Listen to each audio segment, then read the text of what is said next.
There comes a moment in your life when God is not asking you to try harder. He's asking you to let go. You're not throwing your life away when you release the past. You're clearing space for God's purpose to rise. So many of us are terrified of letting go because we think it means we're giving up. We think surrender equals defeat, but the truth is, letting go is not losing, it's liberating. Letting go is the doorway to your next chapter, your next breakthrough, your next dimension. It's not an act of weakness. It's an act of spiritual strength. It takes courage to unclench your fists from what's familiar and reach for what's divine. Too often, we find ourselves imprisoned by the illusion that holding on is the way to prove our strength. We hold on to relationships that drain us, jobs that devalue us, opinions that limit us, and memories that haunt us. And all the while, we cry out for freedom. But how can you receive what God has for you when your hands are already full? How can you walk into purpose if your feet are stuck in the quicksand of yesterday? You see, it's not the letting go that's the problem. It's what we've attached our identity to that makes the release feel like death. We've made gods out of things God only meant to use for a season. Some of you are afraid to let go of a dream that didn't work out because it took so much effort to build. But what if that dream was a training ground for the real calling? What if God allowed it to fall apart not to punish you, but to reposition you? What if what you're losing is not the promise but the preparation? Because sometimes God has to strip you of what you wanted so He can clothe you in what you need. He's not tearing you down to leave you broken. He's tearing you down to build you back up stronger. You are not losing your life. You are regaining your soul. Every time you release what wasn't for you, you reclaim a piece of who you really are. You begin to see clearer. You begin to breathe deeper. You begin to live lighter. That's what liberation feels like. That's the sound of chains falling off your mind, off your heart, off your spirit. That's not failure. That's freedom. We have confused attachment with loyalty. We think staying connected to people, places, and patterns that no longer serve us is being faithful. But there comes a time when you must realize that loyalty to your past can become betrayal to your future. And you have to decide, do you want to be comfortable or do you want to be called? Do you want to survive or do you want to soar? Because you can't do both. You can't keep living in a house God told you to move out of and still expect fresh blessings to show up at the front door. You've got to move, and yes, letting go hurts, but it's a holy kind of hurt. It's the kind of pain that breaks chains, not bones.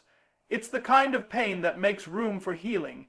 It may feel like loss at first, but it's the pathway to gain. It might feel like emptiness, but it's really space being made for overflow.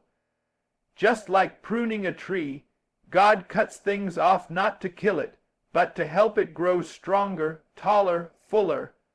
Think about a rocket launching into space. When it reaches a certain altitude, the boosters that helped it take off must fall away, not because they were useless, but because they were only meant to take it so far. Some people, some places, some mindsets were your boosters, and you've been holding on to something that was designed to detach. You've been mourning the departure of something that was never meant to stay. But the rocket can't reach orbit while dragging unnecessary weight. Neither can you. You've been asking God to elevate you, to increase you, to use you. And He's saying, then let it go. Let her go. Let him go. Let that habit go. Let that hurt go. I can't bless the version of you that refuses to move. And what do you get in return when you finally let go? Peace, clarity, joy, power, direction. When you empty your hands, God fills them with purpose. When you surrender your will, God floods your spirit with wisdom. When you drop the baggage, you can finally travel light into the life you were created for. Letting go is not the end of your story. It's the beginning of your transformation. It's the moment where you stop asking for what's behind you to come back and start preparing for what's ahead to show up. It's the day you stop shrinking yourself to fit in places you've outgrown. It's the day you declare, I'm not staying stuck another year, another month, another minute in something God told me to walk away from. so don't be afraid. You're not losing control. You're gaining freedom. You're not falling apart. You're finally breaking free. And once you let go, you'll discover that the life you've been praying for has been waiting on the other side of surrender. Many of us are carrying burdens that were never assigned to us. We have taken on weight, emotional, spiritual, psychological, that are not part of the purpose God designed for our lives. We drag these loads like it's our duty, like we must prove our strength by enduring them. But hear me, the weight you carry is not always your assignment. Just because you picked it up doesn't mean God gave it to you. You've been trying to be the savior in everybody's life, stepping into roles God never asked you to play. You're trying to fix broken people, hold together crumbling relationships, carry the pain of your past, and still walk in divine purpose. But the truth is, you are not God. You are not the healer. You are not the fixer. You are not responsible for carrying everyone's cross while neglecting your own.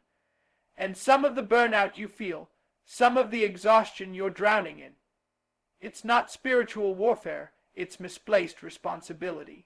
There's a difference between being compassionate and being crushed, between being helpful and being held hostage, and some of you have blurred the lines so much that you don't know where your life ends and someone else's dysfunction begins.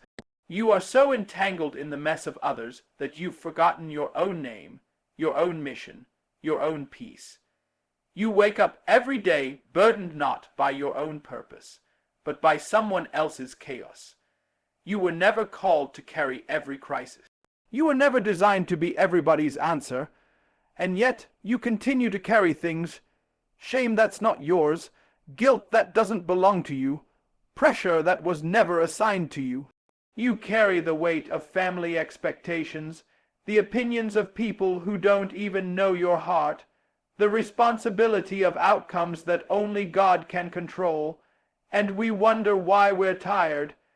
We wonder why we feel stuck. We wonder why we pray and cry and fast, yet still feel heavy. It's because we're carrying burdens that aren't ours. You can't run your race with a backpack full of someone else's trauma. You can't build your future while holding on to every failed season like it's part of your destiny. And you certainly can't walk in power while dragging pain you were supposed to lay at the altar. Jesus said in Matthew 11:28-30, "Come to me, all you who are weary and burdened, and I will give you rest. My yoke is easy, and my burden is light." That means if what you're carrying is crushing you, it didn't come from him. If it's breaking you, if it's draining your joy, stealing your sleep, and robbing you of peace, it's time to question whether it's your assignment at all. It's one thing to endure trials that grow you, but it's another thing entirely to tolerate weights that trap you. And sometimes we confuse bondage for responsibility. We think being a good friend means saying yes to everything. We think being a loyal family member means sacrificing our sanity. We think being a child of God means being a doormat, but that is not kingdom thinking. That's a trap of guilt and fear, not faith. You were called to run your race, not carry everyone else through theirs. You were called to walk in purpose, not crawl under pressure. God didn't equip you to be everything to everyone. He equipped you to be obedient to him. And when your loyalty to people outweighs your obedience to purpose, you've already stepped out of divine alignment. Some of the healing you need will only come when you put that weight down, not tomorrow, not next month, not when it's convenient, now, because the longer you hold what was never yours, the more you delay what God is trying to bring into your life. That assignment you've been praying about, it's waiting on space to land. That vision you've been dreaming about, it's waiting for you to make room, but your hands are full, your heart is heavy, your back is bent. And God is saying, I didn't give you that to carry. It's okay to say no. It's okay to step back. It's okay to rest. It's okay to release. You don't have to explain your peace. You don't have to apologize for protecting your mental, emotional, and spiritual well-being. You don't need anyone's permission to lay the burden down. God already gave you his. So check your load. Ask yourself, is this my weight or someone else's? Is this growing me or draining me? Is this pulling me toward purpose or pushing me into burnout? Because sometimes the most spiritual thing you can do is let go of what doesn't belong to you. There is power in laying it down. There is freedom in surrender. There is healing in saying, this is not my assignment. And when you do that, when you finally take off what doesn't fit, when you drop what's been dragging you down, you will feel a lightness in your soul that reminds you what it feels like to walk in divine rhythm again. It's time. Let the burden fall. Step into your lane. Pick up your cross, not theirs, and move forward. God never called you to carry it all. He only called you to carry what leads you closer to him. You can't move into the next chapter of your life while rereading the last one. You can't become who you're called to be while you're still obsessed with who you used to be. Healing doesn't begin with time. It begins when you decide to stop replaying the pain over and over again in your mind like a broken film reel that never lets you leave the theater of your suffering. Some of you have built a home in a season that was only meant to be a lesson. You're trying to find new life in old wounds. You're crying for breakthrough, but won't stop revisiting breakdown. You say you want freedom, but you're still clinging to the chains not because they're strong, but because they're familiar. Pain has a voice. It speaks to us when we're alone. It whispers in our weakest moments. It replays conversations, failures, betrayals, and disappointments like background music you never asked for. And if you're not intentional, that voice becomes your identity. That pain becomes your filter. Everything you experience is seen through the lens of what hurt you. The smile on your face is real, but behind it is a soul still bleeding. You go through life showing up physically, but absent emotionally. You're functioning, but not free. You're successful, but not healed. And let me tell you something. Functioning is not the same as healing. Just because you're working, preaching, parenting, building, showing up doesn't mean you've stopped replaying the moment they left you. The moment they lied to you, the moment they walked away, the moment you failed. It doesn't mean the tape has stopped playing, and God is saying it's time to press stop. It's time to eject that memory. It's time to renew your mind. Healing doesn't mean you forget what happened. It means you reframe what happened. It means you take the power out of it. It means you no longer allow the voice of your wound to speak louder than the voice of your purpose. It means you look at your scars not as proof of pain, but as evidence of survival. You don't deny the past. You just refuse to be defined by it. You stop asking, why did this happen to me? And start declaring this will not happen in me anymore. As long as you keep replaying the hurt, you're staying emotionally tied to a moment that no longer exists. You're living in a time zone God already moved you out of. The calendar says 2025, but your heart is still stuck in 2017. Your body is here, but your mind is there, and the longer you stay there, the more you delay your healing. You can't receive new joy with old grief sitting in the seat where peace is supposed to rest.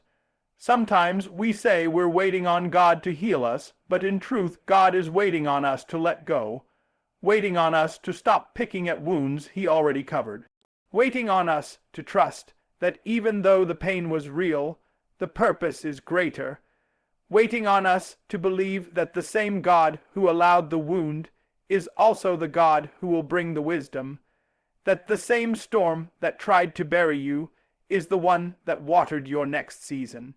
Some of us are addicted to our pain. We keep replaying it because it justifies our bitterness. We keep reliving it because it explains our anger.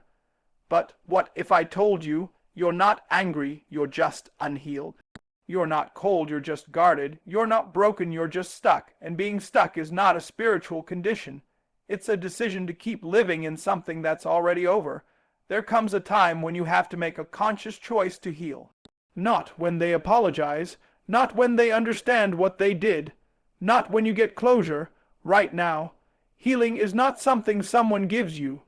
It's something you choose for yourself. You've got to wake up one day and say, I'm tired of being a hostage to my history. I'm ready to step into my destiny. And that decision, that moment of surrender, starts when you say, no more reruns, no more rewinding what can't be changed, no more letting my emotions be managed by a memory. I'm pressing play on my purpose. I'm pressing forward into my future. Because your next chapter is too beautiful to be tainted by the ink of old pages. Your next level is too important to be delayed by the fear of getting hurt again. Your healing is not just for you. It's for the people you're called to impact. Your freedom is for your family. Your restoration is for your children. Your joy is for your legacy. So today, choose to let go of the loop. Choose to shut down the replay. Choose to stop opening the door every time pain knocks with a familiar sound. You are not obligated to answer anymore. You've already lived it once. Don't live it again in your mind. The past is a place of reference, not a place of residence. Visit it to gather wisdom, but don't live there. Let the pain teach you, but not trap you. Let the wound remind you, but not define you. Because the moment you stop replaying the hurt is the moment you start reclaiming your healing. And that is the beginning of the life God always intended for you to live. When you surrender what you thought life had to be, you discover the life it was always meant to be. That's the paradox of true freedom. You don't find it in control, you find it in release. You don't walk into purpose by gripping tighter, you walk into it by letting go. The tighter you cling to your own version of how things should have been, the more you suffocate the life God is trying to breathe into your future. Some of us are stuck not because we lack opportunity, not because we lack ability, but because we refuse to surrender. We are still fighting God's process with our preferences, still insisting that the story go the way we wrote it, not the way He ordained it. Still holding on to dreams that were good ideas but not God ideas. Still resisting the very shift that could change everything simply because it doesn't look like what we imagined. But you have to understand, surrender is not the end of your story. It's the beginning of God's narrative through you. It's where your plan stops and His power begins. It's where your control dies and divine creativity comes to life. As long as you insist on writing every chapter your way, you'll never experience the ending only He can author. Letting go doesn't mean you're giving up. It means you're making room. It means you've realized that your strength has limits, but His grace does not. That your understanding can only take you so far, but His wisdom sees the whole picture. Surrender is saying, God, even if I don't understand it, I trust you. Even if it doesn't feel good, I know it's working for my good. You can't receive something new with closed fists. And yet, so many of us are walking through life holding tightly to what's broken, to what expired, to what we outgrew, to what already let us down. We're gripping tightly to plans that failed, people who left, doors that closed, and still wondering why nothing new is happening. But God can't pour fresh oil into a vessel that's already full of yesterday's residue. There comes a moment when you must confront this truth. Your healing, your growth, your elevation starts where your resistance ends. God will never force His purpose on your pride. He waits for your surrender. He waits for you to release the illusion that you have to know every step, manage every outcome, control every detail. And when you finally lay that down, not in weakness but in wisdom, that's when life opens up. Surrender means you no longer ask life to bend to your will. You ask your heart to align with His. You stop demanding that the past explain itself, and you start expecting that the future will reveal why it had to be this way. You begin to trust that what didn't happen wasn't a punishment, it was protection, that what was denied wasn't rejection, it was redirection. When you truly let go, you don't mourn what's behind you. You start getting excited about what's ahead. Your spirit becomes light. Your vision gets clearer. Your peace deepens. Why? Because you're no longer carrying the weight of needing to understand everything. You're no longer dragging the burden of unfinished stories and unanswered prayers.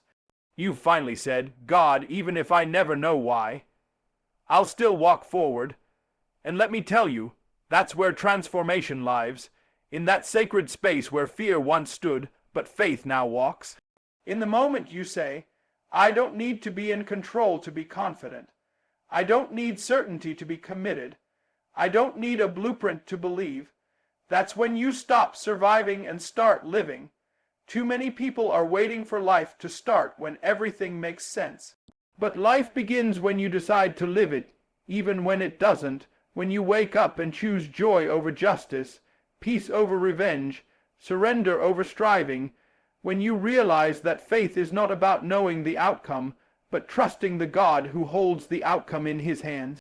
What if the version of life you're clinging to is too small for the calling God has for you? What if your dream is too narrow, too safe, too shallow, and God wants to blow your mind with a vision that far exceeds anything you could have orchestrated? But to get there, you've got to die to the version of life you created so you can be reborn into the life he designed. You're not here by accident. You're not walking through this fire for no reason. You're not being asked to let go without something greater coming to take its place. God never asks you to surrender without preparing something greater in return, but he needs your hands open. He needs your will submitted. He needs your yes, even before you see the how.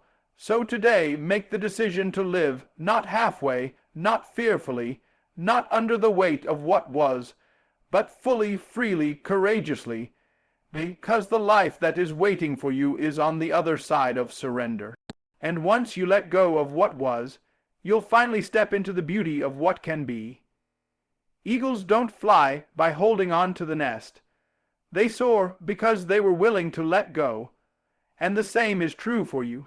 You can't rise to the life God has for you while clutching the chains of what you refuse to release. You were created to soar, but many of you are still grounded, not because you lack wings, but because you won't let go of the things weighing you down. The chains may be invisible, but they're heavy. They show up in your thoughts, your emotions, your habits. They show up in the way you settle, the way you hide, the way you hold yourself back when opportunity knocks. Some chains are made of fear, fear of failing again, fear of being disappointed, fear of being hurt. You're afraid to take off because the last time you tried, you crashed. So now you sit in the nest of what's safe, while everything inside you is begging to fly. You feel the pull of purpose. You hear the whisper of destiny, but fear whispers louder, and so you stay bound, not by God's will, but by your own unwillingness to leap. Other chains are made of people. You've attached yourself to relationships that don't reflect your calling. You've kept people around not because they lift you, but because they're familiar. You've allowed their opinions to define your identity, their approval to determine your direction. But eagles don't fly in flocks. They fly alone, and sometimes your elevation requires separation. You can't rise while trying to carry everybody who's not ready to grow with you. Love them, bless them, pray for them. But if they're not meant to go with you, you've got to stop tying your flight to their resistance. Some chains are made of the past, regrets, mistakes, old labels. You've allowed shame to become your name. You define yourself by what you did, not by who you are becoming. You keep rehearsing old wounds, and every time you do, you reinforce the lie that says, I'm not worthy to fly. But the devil is a liar. God did not bring you through all of that for you to live in the cage of condemnation. He didn't save you, heal you, restore you, just to see you stay grounded. His grace is your permission slip to rise. His mercy is your release paper. His love is the wind under your wings, and some chains are made of control. You've got a death grip on how you think life should go. You've written your timeline, scripted every outcome, planned every detail. And now you're panicking because none of it is happening the way you pictured. So instead of flying, you're flapping, you're tired. You're anxious because control is heavy, but flight doesn't happen in control. Flight happens in surrender. Eagles don't fly by effort, they fly by lift.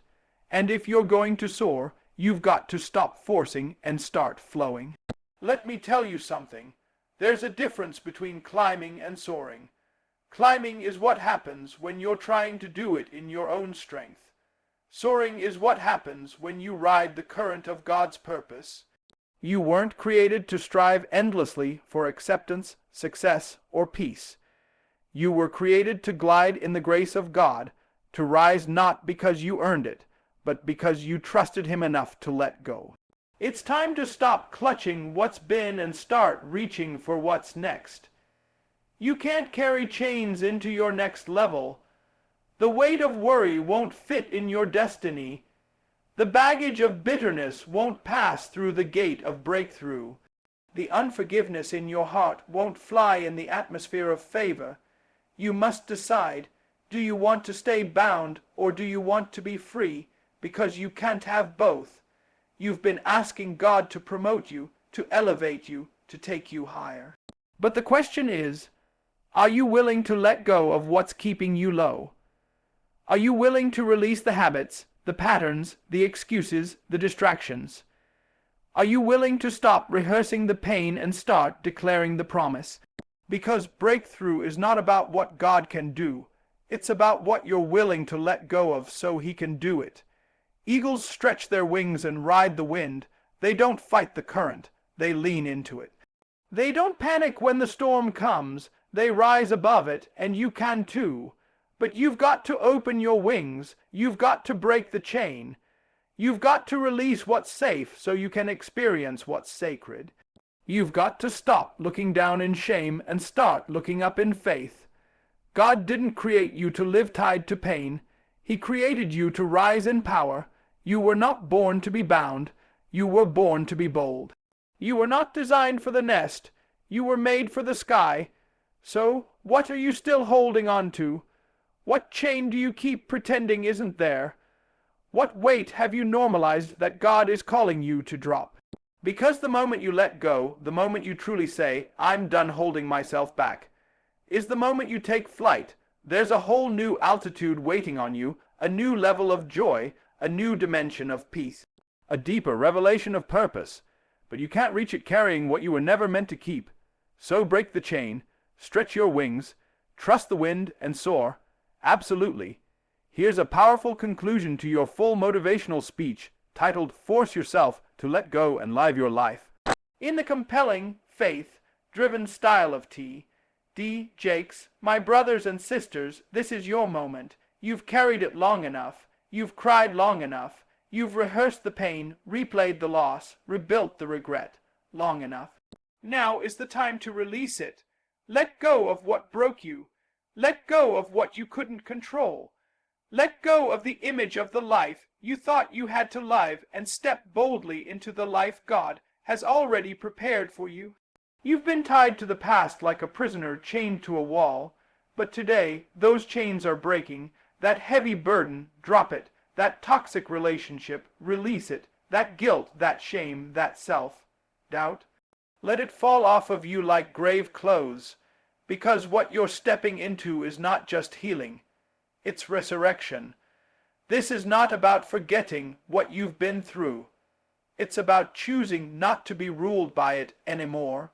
You are not what they did to you. You are not the mistake you made. You are not the sum of your failures. You are a child of God, chosen for purpose, marked by grace, destined to fly. Letting go isn't weakness, it's wisdom. Surrender isn't losing, it's unlocking. And when you lay it down, when you stop gripping what no longer grows you, God steps in with what will. Peace, freedom, direction, joy, restoration. You don't have to live shackled when heaven has called you to soar. So I dare you, force yourself to let go and live. Live with fire, live with faith, live with freedom. Don't just exist. Don't just survive, don't just breathe, live, because there's more ahead than there ever was behind.